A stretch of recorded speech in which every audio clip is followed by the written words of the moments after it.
முருகன் வேல் வெண்ணங்கொடி முனியப்ப சுவாமி கையில் ஏன். கோயில் தமிழ்நாட்டில் சேலம் மாவட்டம் ஜாக்கிரம்மாபாளையம் என்னும் ஊரில் அமைந்துள்ள கிராமக்க வெண்ணங்கொடி முனியப்பன் சேலத்தின் காவல் தெய்வமாக விளங்குகிறார். இரவில் சேலம் நகரின் காவல் பணிக்கு செல்வதாக நம்பப்படுகிறது.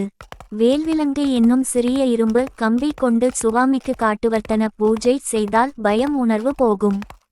முருகனை போல் இவரும் வலது கையில் வேல் வைத்துள்ளார்.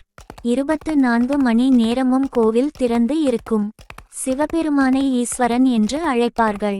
சிவனுக்கு பிறகு 2 பேருக்கு மட்டுமே ஈஸ்வரன் பட்டம் கிடைத்திருக்கிறது. அதில் ஒருவர் தர்மத்தை காக்கும் சனீஸ்வரன், மற்றொருவர் முனீஸ்வரன் ஆவர்.